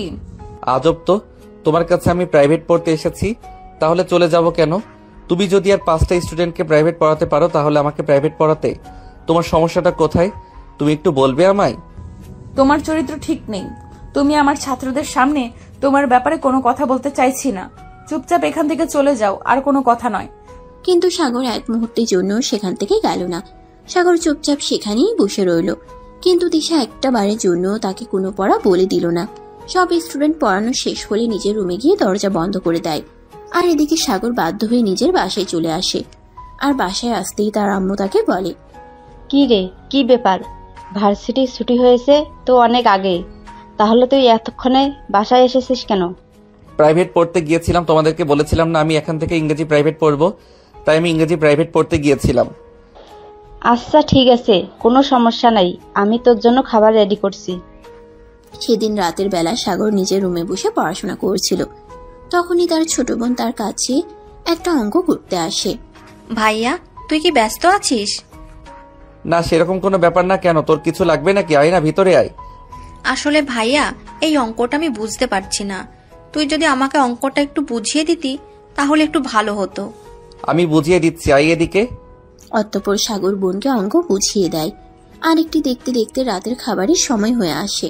সবাই মিলে রাতের খাবার খেয়ে তারপর ঘুমিয়ে পড়ে। এভাবেই চলতে থাকে দিনগুলো। এরপর থেকে প্রতিদিন সাগর তিশার বাসায় যেত, কিন্তু তিশা তাকে পড়াইতো আর না, অন্য স্টুডেন্ট নিয়ে ব্যস্ত থাকতো। কিন্তু সাগরের এতে কোনো কিছুই যায় আসে না। সাগরের বন্ধু তিশার পাশাপাশি থাকার প্রয়োজন ছিল। কেন জানি না সাগর তিশার পাশাপাশি থাকতে পছন্দ করত। তিশার প্রতি তার অন্যরকম একটা মায়া কাজ করত। সেদিন দুপুরবেলা হঠাৎ করে কেন জানি তার ভার্সিটিতে মন বসছিল না, তাই সে ভার্সিটি থেকে বের হয়ে বাসার দিকে যাচ্ছিল। তখনই দেখতে পায় একটা গাড়ি অ্যাক্সিডেন্ট হয়েছে, আর সেখানে একটা পিচ্চি প্রচন্ড ব্যথা পেয়েছে। তাই সে বাইকে দাঁড় করিয়ে দৌড়ে সেখানে চলে যায়। সেখানে গিয়ে এসে দেখতে পারে পিচ্চিটা আর কেউ নয়, এটা তিশার ভাইয়ের মেয়ে পলি। সাগর এক মুহূর্তও দেরি না করে পলিকে নিয়ে হসপিটালে চলে আসে। তারপর হসপিটালে ভর্তি করায়। প্রায় 1 ঘন্টা পর পলির জ্ঞান ফিরে আসে। আর তখনই সাগর তিশাকে ফোন করে। তিশা, কোথায় তুমি? আমি জাহান্নামে আছি। কেন, তোমার কোনো সমস্যা আছে নাকি? আমি তোমাকে জিজ্ঞাসা করেছি তুমি কোথায়। তোমার সঙ্গে একটা জরুরি দরকার আছে। তুমি তাড়াতাড়ি আমাকে এটা বলো যে তুমি কোথায় আছো। আমি ভার্সিটিতে আছি। তুমি তাড়াতাড়ি করে এখনই ঢাকা মেডিকেল কলেজ হাসপাতালে চলে আসো। কেন, তুই সুইসাইড অ্যাটেম্প্ট করেছিস নাকি? দেখ, আমার এত ফালতু সময় নেই, আমি ওখানে যেতে পারবো না। আর আমি এখন ব্যস্ত আছি, দয়া করে আমাকে আর ফোন করবি না। এই কথা বলে সঙ্গে সঙ্গে তিশা ফোনটা কেটে দেয় আর নিজের ফোন সুইচ অফ করে ফেলে। এদিকে সাগর একটার পর একটা ফোন দিতেই থাকে, কিন্তু তিশা ফোন সুইচ অন করছিল না। সে মনে মনে ভাবছিল সাগর হয়তো তাকে বিরক্ত করার জন্য এভাবে একটার পর একটা ফোন দিতে চলেছে। ভার্সিটি শেষ হলে সেই বাসায় এসে তার ভাইয়ের কাছ থেকে জানতে পারে পলি এখনো বাসায় ফিরে আসেনি। তাই সে তার ভাইয়াকে বলে, এসব তুমি কি বলছো ভাইয়া? পলির স্কুল ছুটি হয় দুপুর 12টায়, আর এখন বিকাল 3টা বাজে। তোমরা এখনো চুপচাপ বসে আছো কেন? কোনো খবর নিচ্ছ না কেন? আসলে আজ আমার অফিস থেকে বের হতে একটু দেরি হয়েছিল, তাই আমি তোর ভাবিকে বলেছিলাম পলিকে যেন স্কুল থেকে নিয়ে আসে, কিন্তু তোর ভাবি আমার কথা না শুনে বাসায় বসে টিভি দেখছিল। সে নাকি আমার বাড়িতে কোনো কাজ করতে পারবে না, এমনকি আমার মেয়ে দেখাশোনা পর্যন্ত করতে পারবে না। এখন আমি কি করব বল? আশ্চর্য ব্যাপার, তোমরা কেউ মেয়েটার দেখাশোনা করতে পারবে না সেটা আমাকে বললেই তো হতো। আমি নিজেই কলেজ থেকে বের হয়ে ওকে স্কুল থেকে তুলে নিতাম। কিন্তু এখন মেয়েটা কোথায় আছে? মেয়েটার কোনো বিপদ আপদ হলো কিনা আমি তো সেটাই বুঝতে পারছি না। তোমরা কেমন বাবা মা বলো তো আমায়? দেখো, আমার সামনে একদম ভালো মানুষ সাজতে আসবে না। তোমাকে আমার খুব ভালো করে চেনা আছে। সারাদিন তো বসে বসে খাও। মেয়েটা কি স্কুল থেকে আনা নেওয়ার কাজটুকু তো করতে পারো না কি? এতটুকু কি তোমাকে দিয়ে হয় না? চুপ করো। তুমি কে? সারাদিন বসে বসে খাই। তুমি সারাদিন বসে বসে খাও আর তোমার কোনো কাজ নেই। আমার বোন সকাল বেলা ঘুম থেকে উঠে রান্না করে, তারপর ভার্সিটি যায়, তারপরও বিকেলে বাড়িতে এসে সমস্ত কাজ করে। এরপর তোমার হয় না? করতেই তো হবে, তাতে এমন কি মহাভারত অশুদ্ধ হয়ে গেল? ভাই ভাবির ওপর বসে বসে খেতে পারবে আর এইটুকু কাজ করতে পারবে না কেন? এইটুকু কাজ করলেই তোমার বোনের হাতে ফোসকা পড়ে যায় নাকি? তুমি যদি সারাদিন বাসায় বসে থেকে আমার মেয়েটা দেখাশোনা করতে না পারো, তাহলে আমার বোনকে কেন এসব কথা শোনাচ্ছ তুমি? তোমার কোনো অধিকার নেই আমার বোনকে এসব কথা শোনানোর। তুমি যখন আমার মেয়ে দেখাশোনা করতে পারবে না, তাহলে আমার মেয়েকে জন্ম দিয়েছিলে কেন? কে বলেছে তোমাকে মা হতে? প্লিজ ভাইয়া, এইসব ঝগড়াঝাটি বন্ধ করো। আমি আর এইসব কিছু সহ্য করতে পারছি না। প্লিজ এগুলো বন্ধ করো আর আমাকে চিন্তা করতে দাও। বুঝতে পারছি না মেয়েটা এখন কোথায় আছে, কি করছে। তোমাদের জন্য আর পারছি না, আমার এগুলো আর ভালো লাগছে না। এই কথা বলতে বলতে তিশা নিজের ভ্যানিটি ব্যাগ থেকে মোবাইলটা বের করে আর সুইচ অন করতেই দেখতে পায় 782টা মিসড কল আর সঙ্গে হাজার কয়েক মেসেজ। সবগুলো এসেছে সাগরের নাম্বার থেকে। আর তখনই তিশা মেসেজটা ওপেন করতেই চক্ষু চড়ক গাছ। তিশা প্লিজ তুমি ফোনটা রিসিভ করো আর আমার সঙ্গে 1 মিনিট কথা বলো। পলির অ্যাক্সিডেন্ট হয়েছে, আমি তাকে নিয়ে ঢাকা মেডিকেল কলেজ হাসপাতালে এসেছি। তুমি প্লিজ এখানে চলে আসো। পলির জ্ঞান ফিরে এসেছে, সে তার বাবা মাকে খুঁজতেছে। মেসেজটা দেখিয়ে তিশা একটা চিৎকার করে উঠে আর তার ভাইয়াকে ডেকে বলতে থাকে, ভাইয়া তাড়াতাড়ি রেডি হও, ঢাকা মেডিকেল কলেজ হসপিটালে যেতে হবে, পলির অ্যাক্সিডেন্ট হয়েছে। এসব তুই কি বলছিস? তোর কি মাথা খারাপ হয়ে গেছে নাকি? পলির অ্যাক্সিডেন্ট হয়েছে, তাও আবার এখন বলে ঢাকা মেডিকেল কলেজে হসপিটালে আছে। তুই এসব কখন কি করে জানলি? ভাইয়া সাগর আমাকে ফোন করেছিল, সে নাকি বলেছে ঢাকা মেডিকেল কলেজ হসপিটালে নিয়ে গেছে। এখনো তো কথা বলার সময় নেই, এখন তুমি তাড়াতাড়ি করে রেডি হয়ে নাও। আমাদেরকে যে করেই হোক তাড়াতাড়ি করে ঢাকা মেডিকেল কলেজ হসপিটালে পৌঁছাতে হবে। এই বলে তিশা আর তার ভাইয়া তাড়াতাড়ি করে হসপিটালে যাওয়ার জন্য তৈরি হয়ে নেয়। আর এদিকে সাগর পলির সঙ্গে তার কেবিনে বসে আছে। আঙ্কেল, আমি বাসায় যাব আমার মাম্মার কাছে। মাম্মাকে একটা ফোন দাও, মাম্মাকে বলো আমাকে নিয়ে যেতে। মামুনি, তোমার মামির ফোন নাম্বার তো আমার কাছে নেই। আমি তোমার পিপির নাম্বারে ফোন দিয়েছি আর তোমার পিপিকে বলে দিয়েছি এখনই চলে আসতে। আমার খুব ভয় করছে আঙ্কেল, আমি বাড়ি যেতে যাই। প্লিজ তুমি আমাকে আমার বাসায় দিয়ে আসো প্লিজ। আমার এখানে ভালো লাগছে না একটুও। তুমি একটু অপেক্ষা করো, তারা এক্ষুনি চলে আসবে। মামুনি, তুমি এখনো অসুস্থ, তুমি এখন চাইলেই বাসায় চলে যেতে পারো না। প্লিজ তুমি একটু ওয়েট করো। আমি তো অনেকক্ষণ ধরে তোমার পিপিকে ফোন করছি, তোমার পিপি আমার ম্যাচ আছে দেখতে পেলে নিশ্চয়ই এখানে চলে আসবে। তোমার চিন্তার কোনো কারণ নেই, আমি আছি তোমার পাশে। তুমি ভয় পাচ্ছ কেন? আমার একা একা খুব ভয় লাগে এখানে। আমার বাড়ির মানুষ কেউ নেই, তাই খুব ভয় পাচ্ছি। অপরদিকে রাস্তায় প্রচুর যানজট ছিল, তাই তিশা আর তার ভাইয়াকে হসপিটালে এসে পৌঁছাতে একটু বেশি দেরি হয়ে গেল।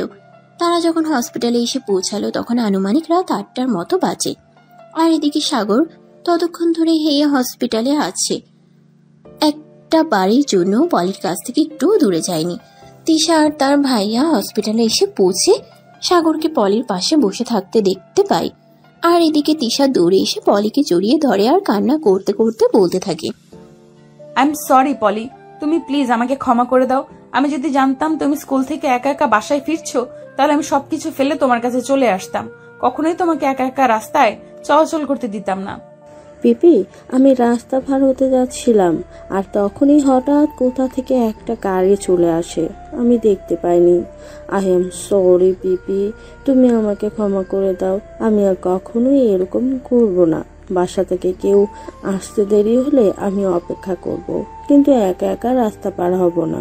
এরকম করো না মামুনি, তুমি তো জানোই তোমার আব্বু নতুন চাকরি নিয়ে যে ওখানে একটু বেশি ব্যস্ত থাকতে হয়, তাই আমি আসতে পারিনি। কিন্তু তুমি কোনো চিন্তা করো না, প্রয়োজনে চাকরি করবো না, কিন্তু তোমার অযত্ন আর কখনোই করবো না। প্লিজ আমাদেরকে এবার মতো ক্ষমা করে দাও। এই কথা বলে তিশার ভাইয়া কান্না করতে থাকে, কারণ পলি হলো ওনার একমাত্র মেয়ে। অপরদিকে সাগর তখনই তিশাকে উদ্দেশ্য করে বলতে থাকে, শুনেন, এইভাবে ফোন অফ করে রাখতে হয় না, জানেন? এইটুকু একটা মেয়েকে কন্ট্রোল করতে আমাকে কতটা কষ্ট করতে হয়েছে। আমি সেই কখন থেকে আপনাকে ফোন দিয়ে চলেছি, কিন্তু আপনি আমার ফোন ধরার নামগন্ধ নিয়েছিলেন না, উল্টে নিজের ফোনটা সুইচ অফ করে রেখেছিলেন। আপনি এরকম কেন বলেন তো? আই এম সরি, আমার ভুল হয়ে গেছে। আসলে ক্লাস করাতে ব্যস্ত ছিলাম, তাই ফোন রিসিভ করতে পারিনি। তাছাড়া আমি ভেবেছিলাম তুমি আমাকে বিরক্ত করার জন্য ফোন করেছো, তাই আমি ফোন সুইচ অফ করে রেখেছিলাম। প্লিজ আমাকে এবারের মতো ক্ষমা করে দাও, আর কখনো এরকম করব না। ঠিক আছে, কিন্তু আপনি একটাবার চিন্তা করুন, আর যদি আমি সময় মতো ওখানে না পৌঁছাতাম তাহলে পলির কি অবস্থা হতো? তাছাড়া যদি কোনো ছিনতাইকারীর হাতে পড়ে যেত তাহলে কি হতো? সবকিছুর জন্য সরি। আমি এখন আসছি, আমাকে বাসায় যেতে হবে। বাসা থেকে অনেকক্ষণ ধরে ফোন দিচ্ছে। আমি তাদেরকে বলছি বন্ধুর সঙ্গে বাসায় পৌঁছাতে লেট হবে, তবে এখন আমাকে যেতে হবে। অসংখ্য ধন্যবাদ তোমাকে এত বড় একটা উপকার করার জন্য। সত্যিই তুমি আজ আমার অনেক বড় একটা উপকার করেছো। তুমি না থাকলে হয়তো পলির খুব বড় একটা ক্ষতি হয়ে যেতে পারতো। ধন্যবাদ দেওয়ার কিছুই নেই। আমি মানুষ হিসেবে আমার যতটুকু কর্তব্য মনে হয়েছে আমি ঠিক ততটুকুই করেছি। তবে একটা কথা আপনাদের দুজনকেই বলে রাখছি, বাচ্চার খেয়াল নেবেন আর বাচ্চাদের খেয়াল রাখতে হয়। অসংখ্য ধন্যবাদ তোমাকে ভাই। তুমি না থাকলে আজ আমার কত বড় ক্ষতি হয়ে যেত আমি সেটাই বুঝতে পারছি না। যাই হোক, এখন তাহলে তুমি চলে যাও, আমরা সামলে নিতে পারবো। আর হ্যাঁ, তোমাকে একটা কথা বলি, তুমি একবার সময় করে আমাদের বাড়িতে এসো, আমি তোমার সঙ্গে কথা বলতে চাই। অতঃপর সাগর তিশা আর তিশার ভাইয়ের কাছ থেকে বিদায় নিয়ে বাসায় চলে আসে। আর বাসায় আসতেই তার আম্মুর বকবকানি শুরু হয়ে গেল। এতক্ষণে নবাব আসার সময় হলো। আমি সেই বিকেল থেকে অপেক্ষা করেছি, কিন্তু এখন রাত 11টা বাজে। এতক্ষণে উনি বাসায় এসেছেন। আম্মু, তোমার কি সবসময় এভাবে বকবক করতে ইচ্ছা করে নাকি? দেখো, মানুষের তো বাইরে কোনো কাজ থাকতে পারে, তাই তো একজন মানুষ দেরি করে বাসায় আসে, আর সেজন্য তুমি এভাবে চিৎকার চেঁচামেচি করবে নাকি? এটা তো বাড়ি নাকি মাছের বাজার? চিৎকার করব না তো কি করব? আমাকে তোরা কি পেয়েছিসটা কি? আমি তো সেটাই বুঝতে পারছি না। রাত 11টা বাজে, তোর জন্য খাবার নিয়ে অপেক্ষা করতে হচ্ছে। আমার কি অন্য কোনো কাজ নেই নাকি? আমি কি তোমাকে একবারও বলেছি নাকি যে আমার জন্য খাবার নিয়ে সারা রাত অপেক্ষা করো? তুমি আমার জন্য খাবার রেডি করে নিজের রুমে চলে গেলেই তো পারো, তারপর আমি খাবার খেয়ে নিব। সাগরের আম্মু তখন কোনো কথা না বলে নিজের রুমে চলে যায়। এদিকে সাগর খাবার খেয়ে তারপর রুমে চলে আসে। ঘুমোতে যাবে তখনই হঠাৎ করে পলির কথা মনে পড়ে, তাই সে তিশার নাম্বারে ফোন দেয়। আসসালামু আলাইকুম ম্যাডাম, পলি এখন কি অবস্থা? পলি এখন কেমন আছে? ওয়ালাইকুম আসসালাম। এই তো আল্লাহর রহমতে আগের চাইতে এখন অনেকটাই ভালো আছে। তোমাকে ধন্যবাদ আমার অত বড় একটা উপকার করার জন্য। শুধু ধন্যবাদ দিলেই হবে না ম্যাডাম, আমার কিন্তু অন্য কিছু চাই। মানে আমি বুঝতে পারলাম না, তুমি আবার আমার কাছ থেকে কি চাও? কেন বেবি, তুমি কি কিছু বুঝতে পারো না নাকি সবকিছু না বুঝেও কোনো কিছু না বোঝার ভান করে থাকো? মানে আমি সত্যিই বুঝতে পারলাম না তুমি কি বলতে চাইছো বা তুমি কি বলতে চাও। I love you baby, do you love me?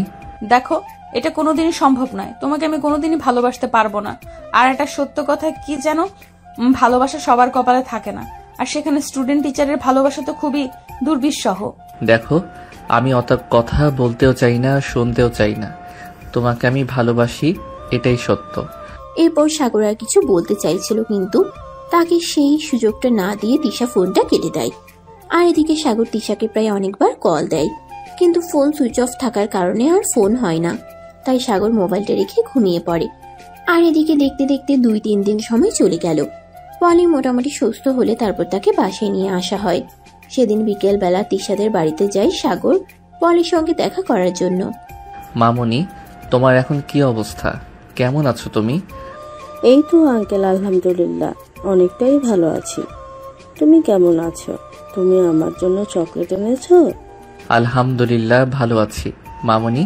আর হ্যাঁ, তোমার জন্য আজ আমি অনেকগুলো চকলেট নিয়ে এসেছি। কই, আমাকে চকলেট দাও। আমাকে কয়েকদিন ধরে পিপি চকলেট কিনে দেয় না। আমার খুব চকলেট খেতে ইচ্ছে করছে, তাড়াতাড়ি দাও, আমি চকলেট খাবো। সাগর তখন পলির হাতে বড় একটা চকলেটের বক্স ধরিয়ে দেয়, আর পলি এগুলো খুশি মনে খেতে থাকে। আর তখনই তিশা সেখানে উপস্থিত হয়। সে সাগরকে দেখে বলতে লাগে, কি ব্যাপার, তুমি হঠাৎ আমার বাড়িতে কেন?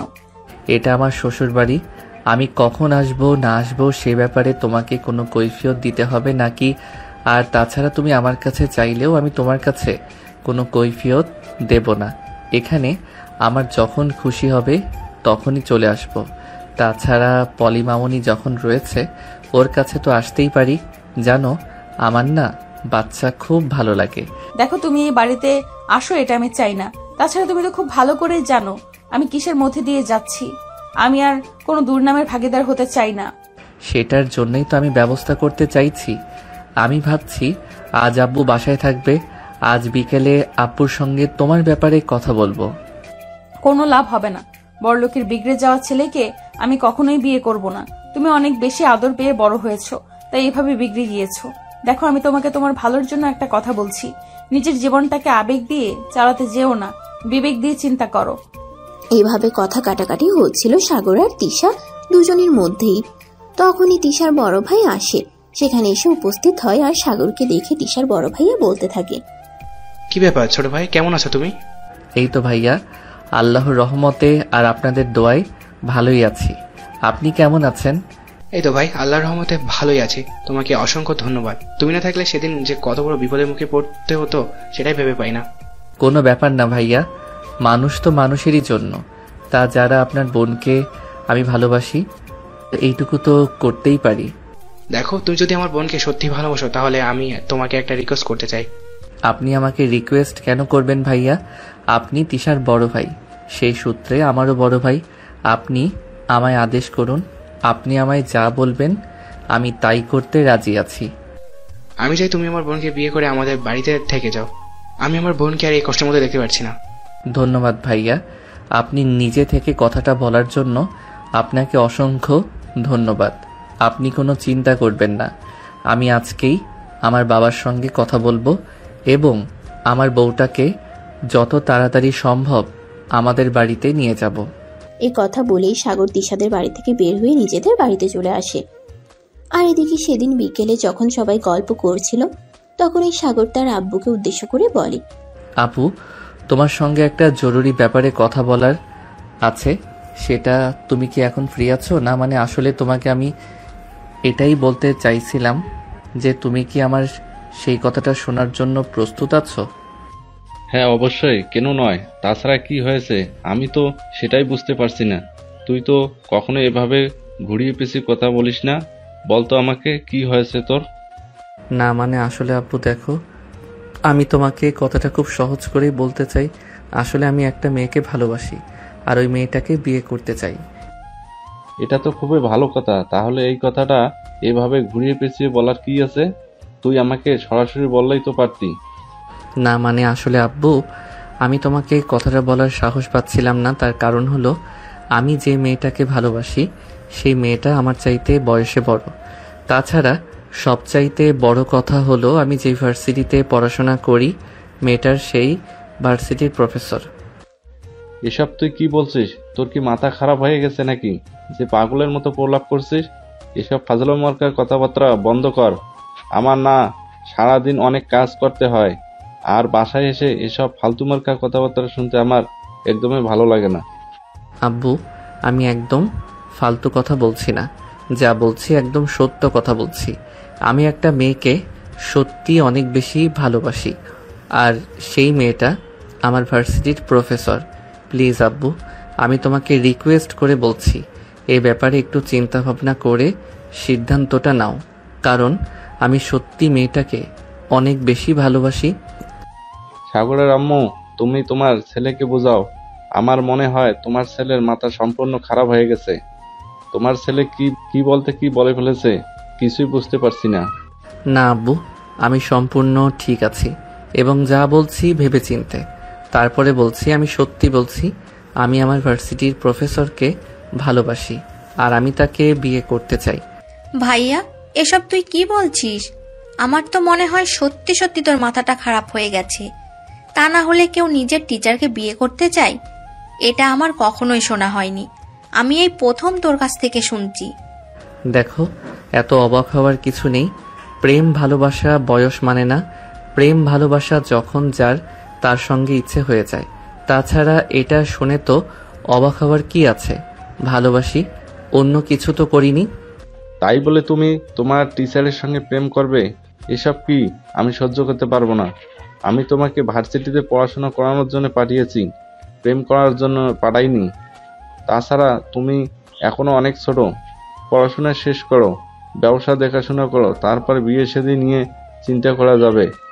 এখন এসব ফালতু মার্কা চিন্তাবার্তা একদম করবে না। আব্বু, তুমি আমার সাথে এরকম কেন করছো? আমি ছোটবেলা থেকে তোমার কাছে যখন যা কিছু চেয়েছি তখন তুমি আমাকে সেটাই এনে দিয়েছো, কিন্তু আজ তুমি আমার সঙ্গে এরকম করছো কেন? আমি আমার ভালোবাসার মানুষকে চাইছি বলে কি? তোমার যা ইচ্ছে তুমি তাই ভেবে নিতে পারো, কিন্তু আমি তোমার এরকম অকর্মের জড়িত হতে পারবো না। প্লিজ তুমি আমাকে ক্ষমা করতে পারো। এই কথা বলে সাগরের আব্বু নিজের রুমে চলে গেল। আর এদিকে সাগর তার আম্মুর সঙ্গে একবারও অনেকক্ষণ কথা বলে, কিন্তু তার আম্মু কোনোভাবেই রাজি হচ্ছিল না। কারণ সাগরের আব্বু প্রচন্ড রাগী মানুষ, উনি যে কথা বলেন সেটাই করেন, উনি ওনার সিদ্ধান্ত থেকে কখনোই পিছিয়ে আসেন না। তাই সাগর তার আম্মুর সঙ্গে কথা বলেও কোনো কিছুই করতে পারল না। তাই সে প্রচন্ড অভিমান নিয়ে নিজের রুমে এসে দরজা বন্ধ করে দেয়।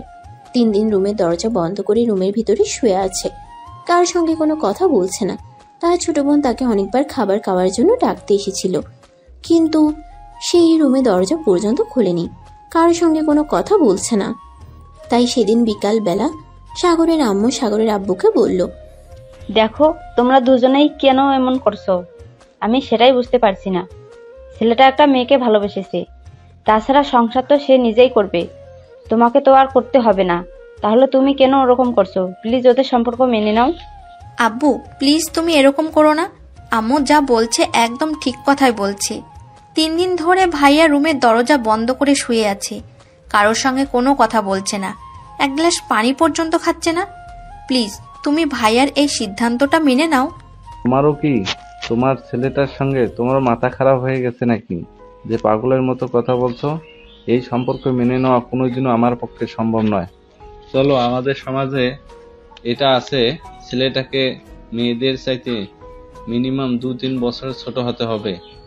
তাই বলে সে তার চাইতে বয়সে বড় একটা মেয়েকে বিয়ে করবে আর এটা আমাকে মেনে নিতে হবে? এটা আমি কোনোদিনও মেনে নিতে পারবো না। না, আমি তোমাকে শেষবারের মতো বলছি, তুমি এ ব্যাপারে আমার সঙ্গে আর কোনো কথা বলতে আসবে না, তাহলে কিন্তু তোমার সঙ্গে খারাপ কিছু হয়ে যেতে পারে। সাগরের আম্মু আর তার ছোট বোন খুব ভালোভাবেই বুঝতে পারলো সাগরের আব্বুর সঙ্গে এই ব্যাপারে কোনো কথা বলে লাভ হবে না। তাই তারা দুজনেই নিজেদের রুমে চলে গেল। আর এদিকে সেদিন যখন সাগরের আব্বু অফিসে আসলো তখনই জানতে পারলো, স্যার আমাদের এই কোম্পানির বিশাল একটা লস হয়ে গেছে। আমরা যে সেই দিন 25 কোটি টাকার একটা ডিল ফাইনাল করেছিলাম সেটা ক্যান্সেল হয়ে গেছে। চায়না কোম্পানি আমাদেরকে জানিয়েছে তারা আমাদের সঙ্গে আর কাজ করবে না। আমাদের প্রোডাক্টের গুণগত মান নাকি তাদের পছন্দ হচ্ছে না। তাছাড়া ওই ফ্যাক্টরির জন্য আমাদের ফ্যাক্টরিতে প্রায় 15 কোটি টাকার প্রোডাক্ট তৈরি হয়ে গেছে। এখন এগুলো কি হবে সেটাই বুঝতে পারছি না। এইসব তুমি কি বলছো? কেন এরকম করলো? তারা তো আমাদেরকে ভুলেছিল এবং এগ্রিমেন্টের ব্যাপারে সাইন পর্যন্ত করছিল। তারা আমাদের কাছে থেকে 25 কোটি টাকার মালামাল নেবে, কিন্তু এখন করলো এমন করলো কেন? স্যার আমিও তো সেটাই বুঝতে পারছি না। যদি বুঝতে পারতাম তাহলে তো আপনার সঙ্গে এইসব ব্যাপারে কথা বলতে আসতাম না। যাই হোক, আপনি কিছু একটা ব্যবস্থা করুন, তা না হলে আমাদের এই কোম্পানিকে বিশাল একটা লজের সম্মুখীন হতে হবে। আমি কি করব সেটা তো বুঝতে পারছি না। আমার কি করা উচিত সেটা তো ভেবে পারছি না। হঠাৎ করে এতগুলো টাকা লস হয়ে গেল। যাই হোক আপনি কোনো চিন্তা করবেন না। আল্লাহ যা করেন ভালোর জন্যই করেন। হয়তো এটা আল্লাহর ইচ্ছাতেই হয়েছে। চিন্তা করার কোনো কারণ নেই। আল্লাহ উত্তম ফয়সালাকারী, উনি বান্দার ক্ষতি কোনো করবেন না। এই কথা বলতে বলতে সাগরের আব্বু বাসায় চলে আসে। আর এদিকে আজ 5 দিন হয়ে গেল, সাগর এক ফোঁটা পানি পর্যন্ত খাচ্ছে না। এদিকে তিশা ভার্সিটিতে এসে সাগরকে দেখতে না পেয়ে সাগরের ব্যাপারে খোঁজ খবর নিল, কিন্তু কোনো কিছুই জানতে পারলো না। তাই সে প্রিন্সিপাল স্যারের কাছ থেকে সাগরের বাড়ির ঠিকানা নিল আর সঙ্গে সঙ্গে সাগরদের বাড়িতে চলে আসলো। কলিং বেল চাপ দেওয়ার সঙ্গে সঙ্গে সাগরের ছোট বোন রিয়া এসে দরজা খুলে দেয়। দরজা খুলে তিশাকে দেখতে পেয়ে রিয়া বলতে থাকে, কে আপনি? আপনাকে তো চিনতে পারলাম না। ওয়ালাইকুম আসসালাম। আমাকে তুমি চিনতে পারবে না, আমি তোমার ভাইয়া মানে সাগরের সঙ্গে দেখা করতে এসেছি। ওকে একটু ডেকে দেওয়া যাবে? না মানে আসলে কে আপনি? আপনাকে তো আমি চিনি না। তাছাড়া ভাইয়া নিজের রুমের দরজা বন্ধ করে আছে, আজ 5 দিন ধরে কারোর সঙ্গে কোনো কথা বলছে না। এখন আমি তার সঙ্গে কথা বলবো কি করে? আপনি নিজেই সেটা বলে দিন। কেন, তোমার ভাইয়ের কি হয়েছে? তোমার ভাইয়া কি কোনো ব্যাপারে ঝামেলা করেছে নাকি? আমি সেই ব্যাপারে জানতে এসেছি। দেখুন, আপনি বাইরের মানুষ, আপনার সঙ্গে এসব ব্যাপারে কথা বলা ঠিক হবে কিনা আমি জানি না, কিন্তু তারপরেও আপনি যখন জিজ্ঞাসা করছেন তখন তো বলতেই হয়। আসলে আমার ভাইয়া একটা মেয়েকে খুব বেশি ভালোবাসে, আর আব্বুর সঙ্গে কথা বলছিল এ ব্যাপারে। আব্বু যেন ওই মেয়েটাকে তার সঙ্গে বিয়ে দিয়ে দেয়, কিন্তু আব্বু এই সম্পর্ক কোনোদিন মেনে নেবে না।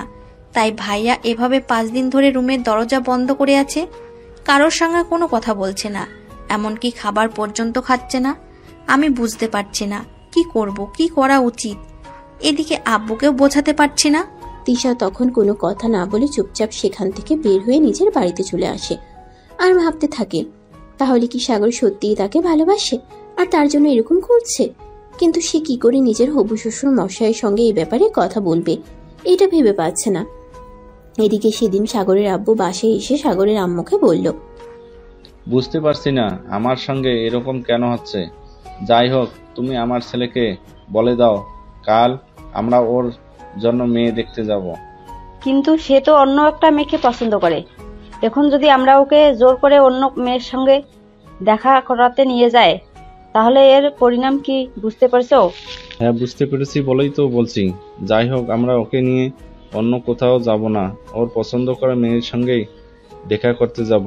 ওই মেয়েটার ফ্যামিলির সঙ্গে কথা বলে দেখি, ওরা যদি ওদের মেয়েকে আমাদের ছেলের হাতে তুলে দিতে চায় তাহলে আমরা ওদের মেয়েকে আমাদের বাড়িতে নিয়ে আসব। এটা তো খুবই খুশির খবর। দাঁড়াও, আমি এক্ষুনি ভাইয়াকে খবরটা দিয়ে আসি। এই কথা বলে রিয়া সেখান থেকে দৌড়ে সোজা সাগরের রুমে চলে গেল আর সাগরের রুমের দরজার সামনে দাঁড়িয়ে সাগরের রুমে রক করতে করতে বলল, ভাইয়ের জন্য একটা খুশির খবর আছে। আব্বু তোর সম্পর্ক মেনে নিয়েছে। আব্বু বলেছে কাল তোর ভালোবাসা মানুষের সঙ্গে দেখা করতে যাবে। সাগর ততক্ষণ বিছানায় শুয়েছিল। রিয়ার মুখ থেকে এই কথা শুনে সে বিছানা থেকে লাফ দিয়ে উঠে আর দরজাটা খুলেই রিয়াকে জড়িয়ে ধরে বলতে লাগে, তুই সত্যি বলছিস তো? সত্যি আব্বু আমার তিশাকে আমার কাছে এনে দেবে? জানিস আমার আজ কত খুশি লাগছে, আমি সেটা তোকে বলে বোঝাতে পারবো না। হ্যাঁ ভাইয়া, আমি একদম সত্যি কথাই বলছি। আব্বু আমাকে এমনটাই বলেছে। জানিস আজ আমার সাথে খুশি হয়তো পৃথিবীর কেউ নেই। আচ্ছা ঠিক আছে, পরে খুশি হওয়া যাবে। এখন তুই আমার সঙ্গে চল, খাবার খাবি।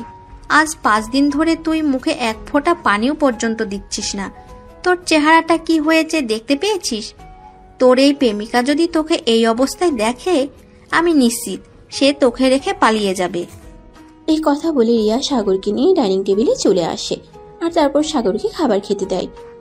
সাগর খাবার খেয়ে তারপর সঙ্গে সঙ্গেই তিশাকে ফোন দেয় আর বলতে থাকে, জান তোমার আর কোনো চিন্তা নেই, কাল আমি আব্বুকে নিয়ে আসছি তোমাদের বাড়িতে, তোমাকে সারা জীবনের জন্য সুখের সন্ধান দেওয়ার জন্য। দেখো, সব ফালতু কথা বন্ধ করো। আমি খুব ভালো করে জানি তোমার ফ্যামিলির মানুষ এটা কোনোদিনও মেনে নেবে না, তাই তুমি এসব ফালতু চিন্তা ভাবনা বন্ধ করো। আমি সেদিন তোমার সঙ্গে দেখা করার জন্য গিয়েছিলাম, তুমি ভার্সিটিতে আসছো না কেন সেটা জানার জন্য, কিন্তু তারপরেই আমি তোমার ব্যাপারে সবকিছু জেনে এসেছি। তাহলে তো তুমি এটা খুব ভালো করেই জানো আমার আর আমার আব্বুর মধ্যে কে চলছিল। আমার আব্বু আমাদের এই সম্পর্ক মেনে নিয়েছে। আমার আব্বু একটু আগে অফিস থেকে এসে বলেছে সে নাকি তার ঘরের জন্য লক্ষ্মী আনতে যাবে। তার আম্মুকে এটাও বলে দিয়েছে সে কাল আমাকে সঙ্গে নিয়ে তোমাদের বাড়িতে যাবে। তাহলে আর কি কিছু বোঝার বাকি আছে নাকি? কিন্তু আমি তোমাকে কোনোভাবেই বিয়ে করব না। তোমার বাবা শহরের নামকরা ব্যবসায়ীদের মধ্যে একজন। আমি যদি তোমাকে বিয়ে করি তাহলে সবাই আমাকে বলবে আমি লোভে পড়ে তোমাকে বিয়ে করেছি। টাকার জন্য আমি তোমাকে আমার প্রেমের জালে ফাঁসিয়ে নিয়েছি, আর টাকার জন্য আমি তোমাকে প্রেমের প্রস্তাব দিয়ে বিয়ে করেছি। দেখো, মানুষ কি বললো না বললো সে ব্যাপারে আমার বিন্দুমাত্র ইন্টারেস্ট নেই। আমি তোমাকে ভালোবাসি, এটাই সত্য।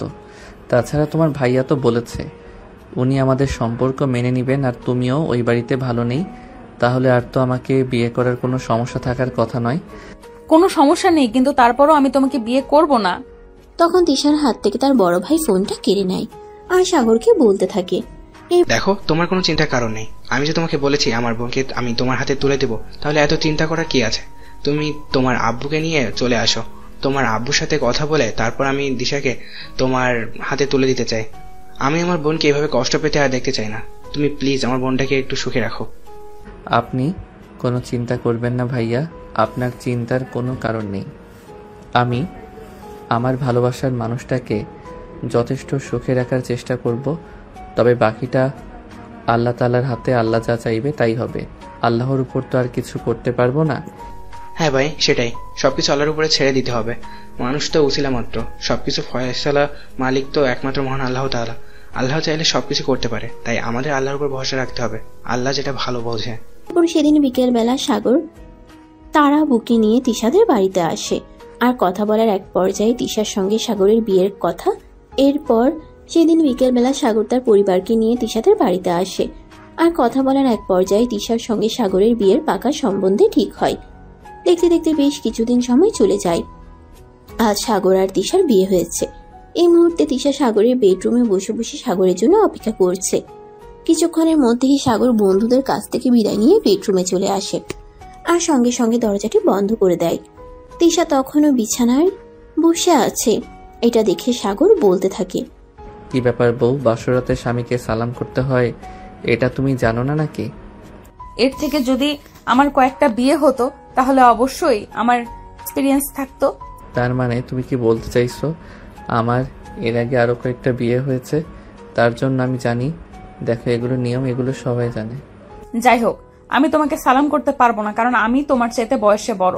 এই ব্যাপার, আচ্ছা ঠিক আছে, তোমাকে সালাম করতে হবে না। যাই হোক, চলো দুজনে নামাজ পড়বো। এখন আবার কিসের নামাজ পড়বো? আমি তো নামাজ পড়ে নিয়েছি অনেকক্ষণ আগেই।